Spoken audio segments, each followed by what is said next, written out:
നമ്മളൊരു crown T V അവിടെ വാങ്ങിച്ചു വെച്ചിട്ട് 2 വർഷം തികഞ്ഞില്ലല്ലോ. അതിനിടയിൽ പിന്നെയും പുതിയൊരു ടിവിയോ? നോ. അമേരിക്കയിൽ മാസാമാസം പുതിയ തരത്തിലുള്ള ടി വി ഇറങ്ങുന്നതല്ലേ? TVC-ന്നോ KVC-ന്നോ? അപ്പൊ ഇപ്പോൾ ഉള്ള ക്രൗൺ ടി വി എന്ത് ചെയ്യും? കളയാനോ? എനിക്കൊന്നും അറിയാൻ മേല. സുനിതയും സംഗീതയും മാറി മാറി ഫോണിലൊരു പരാക്രമമായിരുന്നു. ഇപ്പൊ തന്നെ അച്ഛനോട് പറഞ്ഞു നോക്കൂന്ന് അവരെന്നോട് പറഞ്ഞേ. അപ്പൊ ക്രൗൺ എന്ത് ചെയ്യുമെന്ന് പറ. ക്രൗൺ ടി വി മുത്തശ്ശിന് കൊടുക്കുക അത്രേ. ഒന്നും പറ്റില്ല. ഒരു കാര്യം ചെയ്യട്ടെ, ആദ്യം ക്രൗൺ വിൽക്കാൻ പറ, ബാക്കി കാര്യം പിന്നെ. എന്തായാലും ശരി, ഞാൻ പറയുന്നത് കേൾക്കൂ. ഉടനടി ക്രൗൺ വിറ്റേ പറ്റുള്ളൂ. ഹലോ,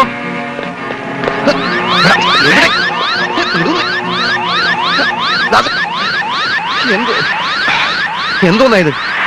അവിടെ ആരും തല്ലാനും കൊല്ലാനും ഒന്നും വന്നില്ലല്ലോ. മരണ വെപ്രാളം പിടിച്ച് ഓടിയത് എന്തിന്? എവിടൊക്കെയോ എന്തൊക്കെയോ ചീഞ്ഞ് നാറുന്നുണ്ട് എന്ന് ഞാൻ അന്ന് പറഞ്ഞപ്പോ നീ മൈൻഡ് ചെയ്തില്ല. ഇപ്പൊ മനസ്സിലായോ?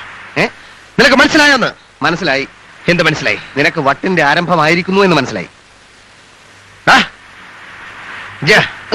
നീ പറഞ്ഞത് ശരിയാണ്. സത്യത്തിന്റെ ഭീവത്സമായ മുഖം കാണുമ്പോൾ ഒരു CIDക്ക് ഉത്തരവാദിത്വ ബോധത്തിന്റെ വട്ട് പിടിക്കും. സത്യത്തിന്റെ ഭീവത്സമായ മുഖം നീ എവിടെ കണ്ടു? എംബസി കെട്ടിടത്തിന്റെ ഇരുണ്ട കോണുകളിൽ നീ കണ്ടില്ലേ? ഇല്ല. ക്രൗൺ വിൽക്കാനുള്ള നിർദ്ദേശം കൊടുക്കുന്നത് നീ കേട്ടില്ലേ? ഗൗൺ അല്ലടാ, ക്രൗൺ. ക്രൗൺ എന്ന് പറഞ്ഞാൽ കിരീടം. ഉടനടി ക്രൗൺ വിൽക്കണമെന്ന് മേനോൻ ഫോണിൽ കൂടെ പറഞ്ഞ നീ കേട്ടില്ലേ? കിരീടത്തിന് ക്രൗൺ എന്നാണോ പറയുന്നത്? എടാ, കിരീടത്തിന്റെ ഇംഗ്ലീഷ് പേരാണ് ക്രൗൺ. നിന്റെ ഇംഗ്ലീഷ് പേരാണ് ക്ലൗൺ, കോമാളി. അതൊന്നും നീ എന്നെ പറഞ്ഞ് മനസ്സിലാക്കി തരണ്ട. കിരീടത്തിന് ക്രൗൺ എന്നാണ് പറയാമെന്ന് നീ എനിക്ക് പറഞ്ഞ് മനസ്സിലാക്കി തരണ്ടേ? അല്ലാതെ എനിക്ക് അങ്ങനെ മനസ്സിലാവും? ഇതുപോലും അറിയാത്ത നീ പിന്നെ എന്തിനാ CID എന്ന് പറഞ്ഞാൽ? ഞാനിപ്പോ തൽക്കാലം CID അല്ല. നീ പിന്നെ ഇവിടെ കാണാൻ വന്ന ടൂറിസ്റ്റാ? ടൂറിസ്റ്റാ. ഓഹോ, അത് ശരി. പക്ഷേ ഇത് ഞാൻ പിടിക്കും. എനിക്ക് പേരെടുക്കണം. ഇന്ത്യ ഗവൺമെന്റ് എന്റെ പേരിൽ അഭിനന്ദനത്തിന്റെ പൂച്ചെണ്ടുകൾ വാരി വർഷിക്കുന്നത് ഞാൻ നിനക്ക് കാണിച്ചു തരാം. നീ ആരെ പിടിക്കുമെന്നാ പറയുന്നത്? എടാ വിജയ, ദൈവം എനിക്ക് ബുദ്ധി മാത്രമല്ല വളരെയധികം ഭാഗ്യവും തന്നിട്ടുണ്ട്. അല്ലെങ്കിൽ അയാളുടെ കിങ്കരന്മാർക്ക് ഫോണിലൂടെ നിർദ്ദേശങ്ങൾ കൊടുക്കുന്ന സമയത്ത് കൃത്യമായി എനിക്ക് അവിടെ എങ്ങനെ എത്തിപ്പെടാൻ കഴിഞ്ഞു?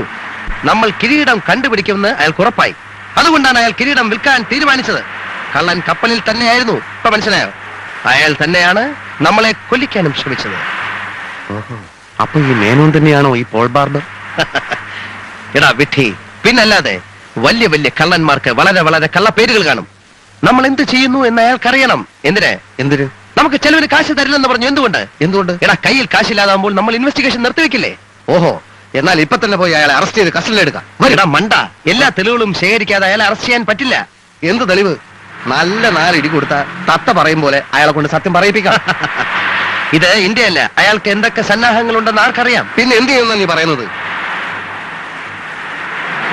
കക്കാൻ വന്നപ്പോ കമ്പി കൊണ്ട് അയാളുടെ മുതുകിന് താഴെ ഒരു മുറിവുണ്ടായിട്ടുണ്ട്. മാത്രമല്ല, അയാളുടെ ഷർട്ടിന്റെ ഒരു കീറിയ കഷ്ണം തുണിയും നമ്മുടെ കയ്യിലുണ്ട്. 2 സുപ്രധാനമായ കാര്യങ്ങളാണ് നമുക്കറിയേണ്ടത്. ഒന്ന്, അയാളുടെ മുതുകിന് താഴെ കമ്പി കൊണ്ടൊരു മുറിവുണ്ടായിട്ടുണ്ടോ എന്നും, നമ്മുടെ കയ്യിലുള്ള കഷ്ണം തുണിയുടെ ബാക്കി ഭാഗം അയാളുടെ കയ്യിലുണ്ടോ എന്നുമാണ്. ഇത് രണ്ടും അറിഞ്ഞു കഴിഞ്ഞാൽ ഉടൻ നമുക്ക് അയാൾ അറസ്റ്റ് ചെയ്യാം. ദ്രോഹി, രാജ്യത്തിന്റെ കാൽവഴ നടക്കുന്ന തെണ്ടി, രഘുപതി രാഘവ രാജാറാമും ജനഗണമനയും പാടുമ്പോൾ അറ്റൻഷനായി നിൽക്കുന്ന ഇയാൾ തന്നെയാണ് ചേർന്ന് ഓർക്കുമ്പോൾ വിജയ എനിക്ക് ഇപ്പൊ മുതൽ നമ്മൾ ഡ്യൂട്ടിയിലാണ്. We are starting our investigation. Okay,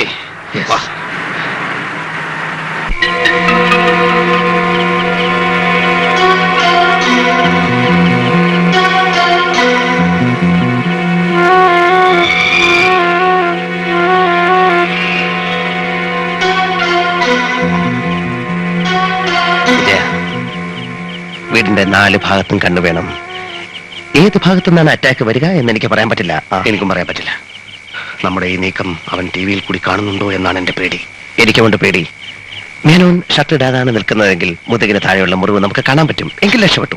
ആ ക്യാമറ എടുത്തിരുന്നെങ്കിൽ മുതുകിന് താഴെയുള്ള മുറിവിന്റെ ഒരു ഫോട്ടോ എടുക്കാമായിരുന്നു. ഞാനത് മറന്നു. ഞാൻ മറന്നു. ഇത് തന്നെയാണോ മേനോന്റെ വീട്? സാരല്ല, പൂച്ചയാണ്.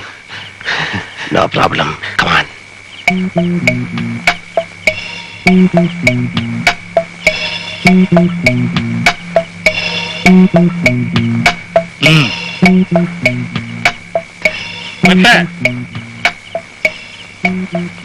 കൈവെട്ട്, രണ്ടിനെയും വെട്ട്. വിജയ, അകത്താരുടെയോ കൈ വെട്ടുന്നു. അയ്യോ, മിണ്ടായിരിക്കെ. ഇനി കഴുത്ത് കഴുത്തോട്ടെ. എന്റെ അമ്മ, മേനു എന്റെ ശബ്ദമല്ല അത്? അതെ, ഇത്രയും ഭീകരനാണെന്ന് ഞാൻ അറിഞ്ഞില്ല. ഏതോ ശത്രുവിനെ വെട്ടി വെട്ടി നോക്കുകയാണ്. Control control control. കഴുത്ത് നെഞ്ചടക്കം വെട്ട. കഴുത്ത് നെഞ്ചടക്കം വെട്ടാൻ അവൻ പറയുന്നത്. കഴുത്ത് വെട്ട്, കുറച്ചുകൂടെ ഇറക്കി വെട്ട്. Who's that? Who is that? Nobody, nobody. Who is that? Stop there. ആരാ? ആ, ആരെ രണ്ടുപേരും ഓടുന്ന കണ്ടു. വല്ല കള്ളന്മാരും ആയിരിക്കും. നിങ്ങളിക്ക് പോരെ, അവന്മാരുടെ കൈ വല്ല കത്തിയോ തോക്കോ ഒക്കെ കാണും. ആ, സമ്പന്നമായ രാഷ്ട്രമാണെന്നാ പറയുന്നത്. ഇന്ത്യയിലേക്കാളും കൂടുതൽ കള്ളന്മാർ ഇവിടെ.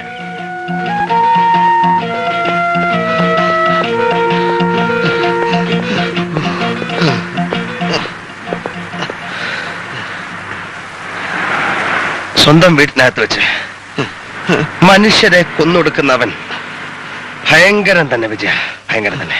അവൻ നമ്മളെ ചേസ് ചെയ്യൂ. എനിക്കതല്ല അത്ഭുതം. അവനെ കണ്ടുപിടിക്കാമെന്ന സിഐഡികളാണ് നമ്മളെന്ന് അറിഞ്ഞിട്ടും നമ്മളെ അവൻ തട്ടായിരുന്നത്. നീഗ്രോളെ വിട്ട് തട്ടാൻ നോക്കിയില്ലേ? അതൊരു തവണ. പിന്നീട് അവനൊന്നും ചെയ്തില്ലല്ലോ. നീ വിചാരിച്ചാൽ അയാളെ പിടിക്കാൻ പറ്റില്ലെന്ന് അയാൾക്ക് വ്യക്തമായി മനസ്സിലായി കാണും. പിന്നെന്തിനും തട്ടണം? ഓ, നീ വലിയ കഴിവുള്ള സിഐഡി ആണല്ലോ, എന്നിട്ട് നിന്നെ തട്ടിയില്ലല്ലോ. എടാ, കഴിവിന്റെ കാര്യമൊക്കെ ഞാൻ അവനെ പിടിക്കുമ്പോ നിനക്ക് മനസ്സിലാവും. പിടിക്കും പിടിക്കും. എവിടെയാ പിടിക്കുന്നതെന്ന് നേരത്തെ പറയണം.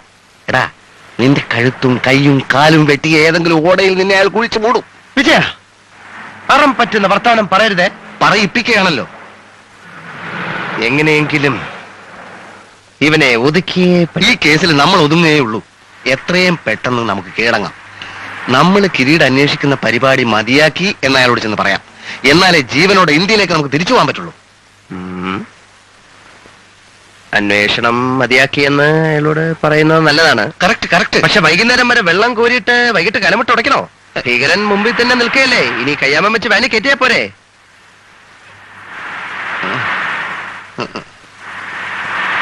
തെളിവോടെ പിടിക്കണമെങ്കിൽ ഇപ്പൊ തന്നെ നമുക്ക് അമേരിക്കൻ പോലീസിന് വിവരം അറിയിക്കണം. അവനോടെ കൊന്നോണ്ടിരിക്കുകയാണല്ലോ മനുഷ്യനെ. ആളെ കൊല്ലുന്നതല്ല നമ്മുടെ തെളിവ്. അയാൾ എത്ര പേര് വേണമെങ്കിലും കൊന്നോട്ടെ. നമുക്ക് പ്രധാനം അയാളുടെ മുതുകിന് താഴെ ഒരു മുറിവുണ്ടോ, നമ്മുടെ കയ്യിലുള്ള കീറ തുണിയുടെ ബാക്കി ഭാഗം എവിടുണ്ട്. എടാ, മാത്രവുമല്ല അമേരിക്കൻ പോലീസ് അയാളെ പിടിച്ചാൽ കംപ്ലീറ്റ് ക്രെഡിറ്റ് അവർക്ക് പോവില്ലേ? മനസ്സിലായോ? അത് കറക്റ്റാ. ആ, അതുകൊണ്ട് നാളെ രാവിലെ നമ്മൾ എംബസി ചെല്ലുന്നു. ജീവൻ പോയാലും നമ്മൾ ഇനി കിരീടം അന്വേഷിക്കില്ലെന്ന് അയാളെ ബോധ്യപ്പെടുത്തുന്നു. പിന്നെ നമ്മൾ നമ്മളുടേതായ ബുദ്ധിപരമായ അന്വേഷണത്തിന്റെ 2ാം ഘട്ടത്തിലേക്ക് കടക്കുന്നു. Okay okay okay.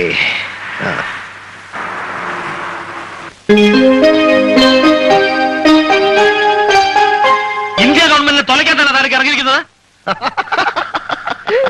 സാർ എന്തൊക്കെ പറഞ്ഞാലും കിരീടത്തിന്റെ കേസ് ഞങ്ങൾ അന്വേഷിക്കുന്ന പ്രശ്നമേ ഇല്ല, അല്ലേ? അപ്പോ പിന്നെ ഇത്രയും പണമൊക്കെ മുടക്കിയതോ? സുഹിക്കാൻ.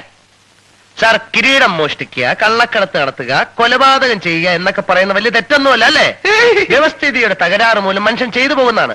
അത്തരം ആളുകളെ ശരിക്കു പറഞ്ഞാൽ എനിക്ക് വളരെ ബഹുമാനമാണ്. നിനക്കോ? എനിക്ക് വലിയ ബഹുമാനമാണ്.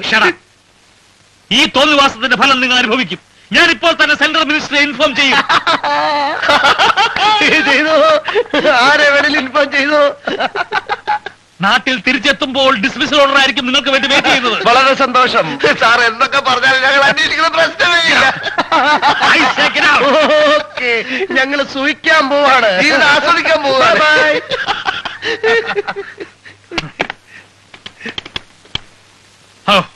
Get an immediate call to Delhi.